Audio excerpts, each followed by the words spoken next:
Hello, Kali, and thank you for giving me your time for this interview. Thank you, Ashkan. It's so nice to be here, and we've known each other for a while, so it's always nice to work with you and to share with you. Thank you so So much. thank It's you an for honor. the opportunity. It's an honor. So, Kali, you had a long journey in Ericksonian psychotherapy and in ego state therapy. Would you say a bit about that, how you got involved in each of them? Well, in the early 90s, well, with hypnosis, I got involved in the 80s. I had an adventurous lecturer, and he taught us all these hand levitations and some exciting techniques. And I was really Mm, curious and interested in it. And then in the early 90s, when I started my practice, I attended some hypnosis trainings with the South African Society of Clinical Hypnosis. mm-hmm. And quite soon I met Dr. Hartman, and I did some ego state therapy training with him. And with hypnosis, I did also, Jeffrey Zai came to South Africa and I did some training with him. And then in the Ericksonian hypnosis, I was really fascinated by it, especially Mm, after the workshop with Jeffrey mm, Zeig and the workshops with Wally Hartman. And then the Watkinses, Professor John and Helen Watkins, came out to South Africa, and I did some training with them and also in uh, Europe. So that was, I was just so fascinated by it all. It was such an exciting time and a wonderful journey. And yeah, then we started the trainings in South Africa with Dr. Hartman, the Milton Erickson Institutes of South Africa. I was one of the directors, and we started the Ericksonian and ego state therapy training programs. mm, And yeah, the rest is when I came to Sydney, we started the training programs here. So we founded the Ericksonian Institute of Sydney and yeah, the Australian Institute of Clinical Hypnosis and Psychotherapy. But well, I'm essentially a clinical psychologist, but I'm yeah. very interested in all of this. Yeah, yeah, such a long journey. I'd like to hear more Yeah, about that. Yeah, and yes. I'd like to know in general, how do you think your view in psychotherapy and the way you do it in your practice has changed over the years? I was trained in CBT and Mm, person-centered therapy and behavior therapy, and I was mm, trained in the 80s. So that was kind of what we did. And we did a little bit of transactional analysis as part of our training. And we also mm, did a bit of uh, psychoanalysis, but just the basics of it. And I think when I started, especially with the experiential therapies and the mm, creative approaches, and especially with the Ericksonian approach to appreciate that every person is an individual and yeah, that you don't box them into different categories or systems. So I have a deep appreciation for the uniqueness of each person and working individually and experientially. So hypnosis opened up the whole scope of working more in the experience than just intellectually and cognitively. And mm, then when the somatic experiencing got added, there was even more of an awareness to work with the physiology and the body. And yeah, so I think those were the three influences of my work, but it's to be a lot more experiential, to be open for utilization, to use absorbed states, to access experiences, not just intellectual, uh, to change things intellectually or cognitively. And yeah, it's been fun to work so creatively. So, yeah, yeah. And you're already talking about Ericksonian principles, which I wanted to yeah. ask about. And I'm curious how you help your trainees integrate them into their work uh, in different backgrounds. Maybe they have different approaches, and yeah, they want to use them. Do you think that Yeah. they can be integrated? Absolutely. I think the Ericksonian principles integrate with any therapy Mm, because it's essentially about utilization. And you can utilize anything the person brings, even a certain therapy that you can utilize. mm, I think what it contributes is how you communicate ideas, how you present ideas, and yeah. how you then elicit resources. I can present the idea of relaxation, but I then want to elicit the experience of relaxation. I can Mm, present the idea of, for example, you can have someone who believes in you, but then I want to elicit the experience of being believed in or validated. Or mm, I can present the idea of ego states mm, in this absorbed state, but then I want to elicit the experience of the different states so that I can work with them therapeutically. So I mm, think I often would do some work with a person, just maybe even CBT or cognitive work, but I'd introduce hypnosis in the last 10 minutes and just do a short hypnosis to mm, help consolidate those learnings experientially. yeah. So I don't, I weave it into everything I do, also through metaphors and being absorbing. One can be absorbing in many different ways. So you can be absorbing in just how you speak to someone, or you can be absorbing by having someone focus on a sensation. You can be absorbing by having someone uh, have two chairs and kind of embody a certain state. So Yeah. uh, Yeah. hypnosis is about being absorbing and Mm, experiential. yeah. And you Yeah. can do that directly or indirectly. Directly, you can relax now. Indirectly, um, you you can become aware of a certain experience that can be relaxing. So you can be Mm, more specific, more direct, or more indirect, or metaphorical.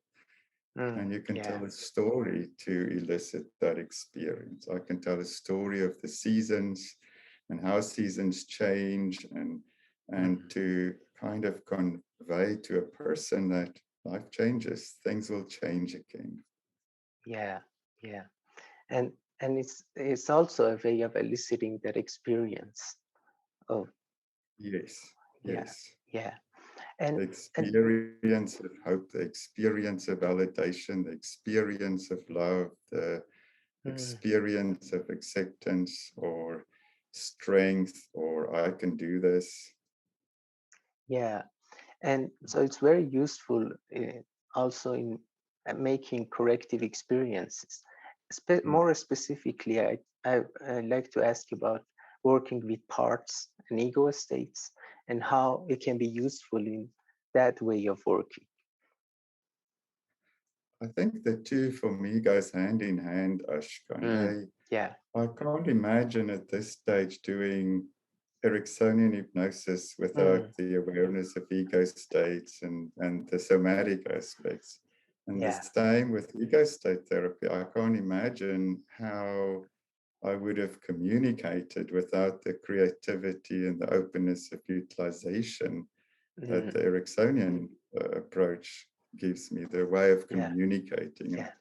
presenting ideas and in a permissive way, and then helping the person to connect with their own experiences. So the way of communication, the way of respectfully communicating ideas or presenting ideas that you want to Mm, elicit. And one can work with ego states. You access a certain state and you work with that state, and you can work between states to build inner relations or to resolve conflicts. But yeah. you can also then present those principles in through metaphors in hypnosis so that Mm, you elicit the same state. So if I tell the story of the United States and how conflicted they were with the war, initially the Civil War, and how they then became united and how they became yeah. the United States of America, for example, I think Mm, So any metaphors that relate to kind of that one can use, can tell the story of the ugly duckling, where you relate to an aspect of the self that may not feel so good about itself, but that you kind of connect it with the resourceful experiences they have in another state.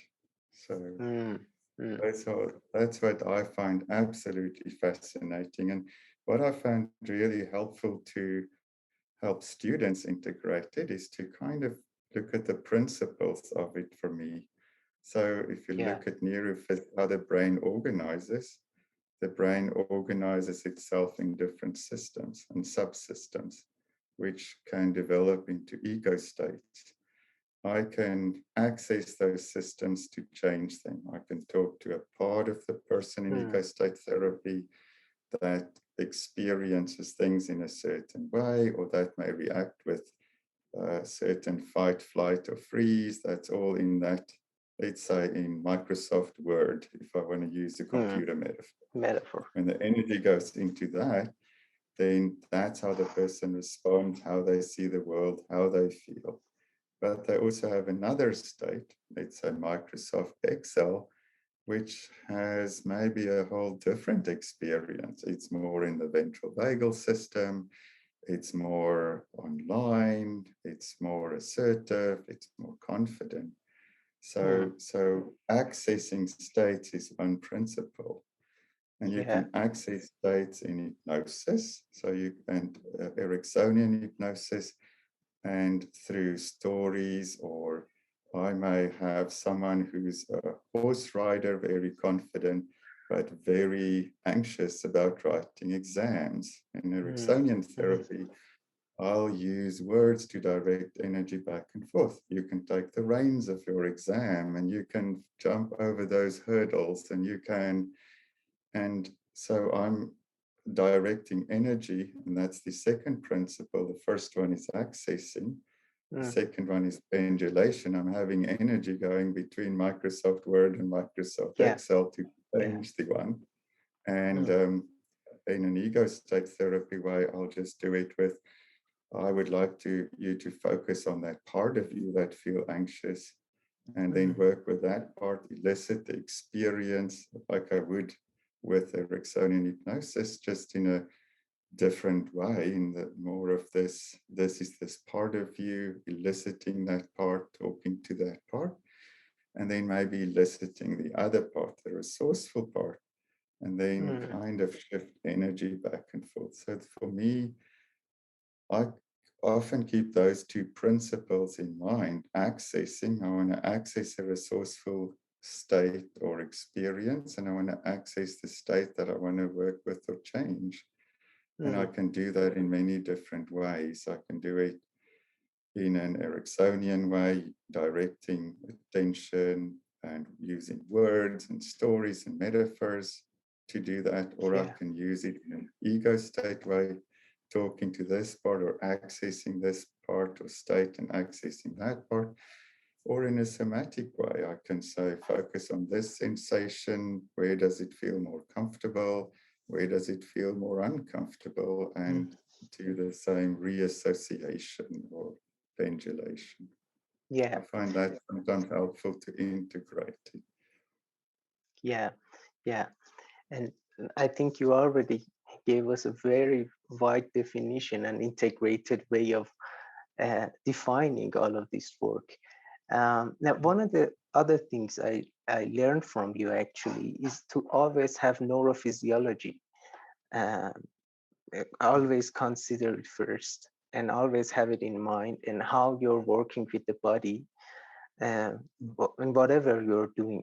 And you also use Ericksonian principles and parts work to make changes in the body. Would you want to say more about that?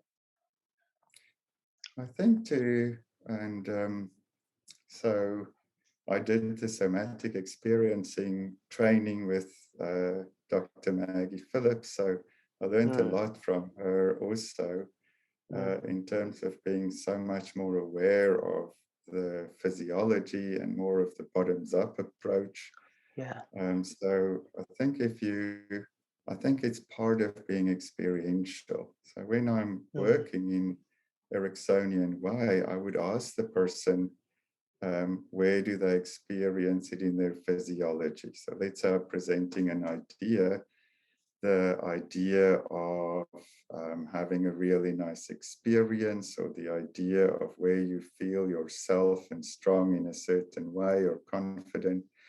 But I'm mindful of incorporating the physiology. So as I'm talking, I will say, and you may notice how you carry your head differently. You may notice how your shoulders may be a bit more square, and how you walk a bit more confidently. Maybe you have a longer stride, or maybe you have a more comfortable expression on your face, a smile, or a... So I often incorporate the physiology and where they notice it in the body as part of the work I do with Ericksonian hypnosis, but also with ego state therapy. When you work with a certain state, I ask, what do you notice in your physiology? What do you notice in your body? Where is it? So, and then the awareness of the fight, flight, freeze responses. If someone is in freeze, my communication would be, you can rest in it, you can be safe. I may do certain things, maybe even give the person a blanket or something to help them be physically safe, and then to gently help them to thaw out of freeze. If I'm working with someone who's very activated and in fight flight, I want to do things that's going to help discharge that fight flight energy, move your hands in a certain way. And I'm then also mindful of how I communicate in hypnosis. I may use words like you can rest in this safety, you can make a cocoon. If I'm working with someone in freeze, if I'm working with someone in an activated state, I will use movement. You can feel yourself and experience yourself taking some kind of action. You can run, you can move, you can push, you can kind of, I want to mobilize things to complete the action, to get back into ventral vagal. So and that's something I find very interesting and beautiful, to use the Ericksonian language and Ericksonian way of communication to even facilitate a change in the body and shift between the states. Yes, absolutely. And then one can weave in stories and metaphors, and so to kind of, I often think of it as, we sometimes think of it as this one thing we do in hypnosis and that changes everything. But there's this principle of being recursive. If you weave in, the more you weave in the principles between different states, you can do that by this state talks to this state, or this state, you're experientially aware of this state, and then this state, and you go back and forth. So that's one way of doing it. I asked Professor Watkins once, how do you promote integration with DID, dissociative identity disorder? And he said, you talk to the one, you talk to the other one, you talk to the one, you talk to the other one. And I always remember that as this principle of change, how you weave this energy back and forth between different states. And the same with in Ericksonian language or in somatic experiencing. I may use language to weave this back and forth and to strengthen this energy going between these different states through a story, a metaphor, being recursive, so that this kind of can happen more to promote the integration. It's not just I give a suggestion and the brain forms all those connections. I want to kind of be a bit recursive through stories and metaphors to emphasize that. And actually help the person, help the person experience it bodily and experience that shift and integration between the parts and experience. Absolutely. Yeah. Wow.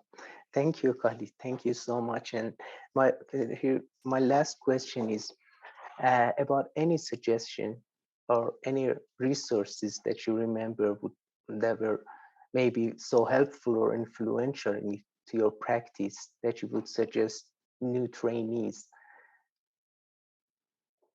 and That's a people? good question. Yeah, yeah. Well, there's one that I can recommend, Ashkan, and that is that diagram you made to plot the experiences in the physiology. I've been using that. Oh, So really? Ashkan is drawn the body, and you can plot Yeah. um, the different areas of the physiology. I find that very helpful. Thank you, Ashkan. Yeah. And I think for me, that's a good question. I use a lot of psychoeducation. So there's some wonderful charts, and to explain the ventral vagal system, I often use my hand. So to look at the model of Daniel Siegel is on YouTube, where he uses the hand model. I find that the simplest way of using it. And there's a fantastic chart by Babette Rothschild, who gives all the different experiences. You can order it, all the fight, Yeah. flight, sympathetic Yeah. systems. From red to green. Is Yes, that the one you? that Yeah. is very, yes, I Yeah. find that very helpful. Mm. So to use diagrams, and obviously the books of Peter Levine and Deb Dana on polyvagal theory, Stephen Porges, so there's some wonderful, and all the ego state therapy books as well. So there's a lot of resources. I'm trying to think of one now specifically, but there's been so many. Yeah. Yeah. I A think for me, lots. there's the Yeah. whole aspect of the polyvagal theory. And I've Mm. really been interested in how to elicit that and use some of those principles of human connection in hypnosis. And it's actually profound. I've worked with so many people that maybe moved country or live somewhere else, and that when you absorb them in hypnosis, and often it's a nurturing or caring grandmother, and you can help them to reconnect with those inner aspects of themselves relating to this relationship they may have had with their grandmother, but to then bring in a lot of the attachment and the interpersonal, for co-regulation in hypnosis, and make it really experiential. So, for example, when you look in your grandmother's kind eyes, when you hear the tone of her voice, you can maybe feel her hug or her holding you. So to kind of do all the things that relates to co-regulation and elicit that in hypnosis, to make it very experiential. And those are things that come from the polyvagal theory also, and that emphasized. So I try and be mindful of those principles also in hypnosis, and then make it really experiential, not just intellectual. So polyvagal theory helps to understand the principles of regulation and how to actually make connection with the person to then help them self-regulate. Yeah. Yes. The whole principle is near reception or safety. When I'm with someone, I take time to settle our nervous systems. I'll say something like, let's settle our nervous systems, and I'll do the same. Or I will be mindful of that facial connection, the expression, how you talk kindly to someone, how you make eye contact, etc. And then also be mindful of this co-regulation. We're doing this together.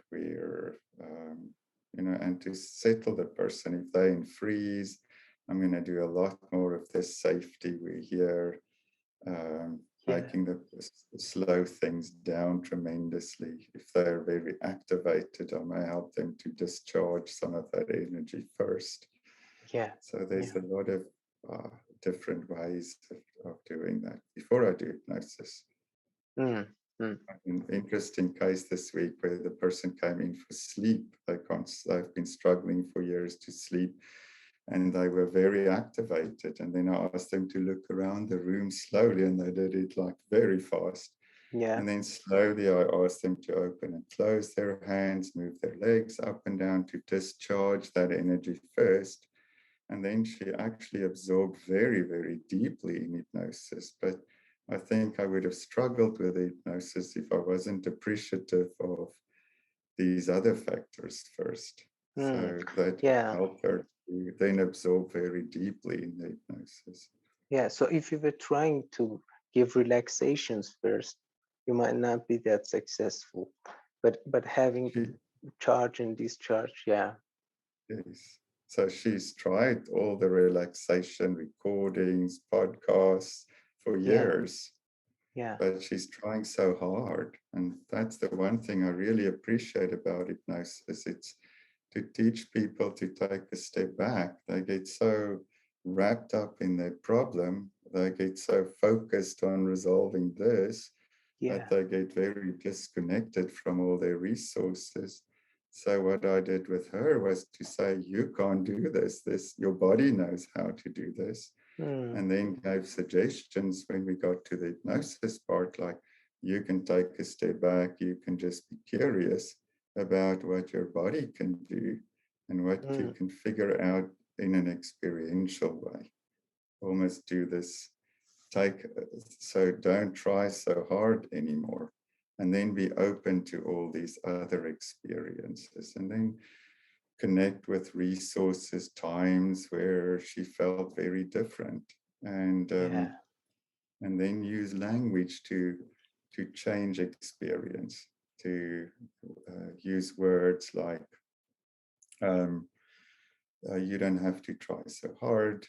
You can just be curious what happens, and you can just drift in and out. So the use of language is very important.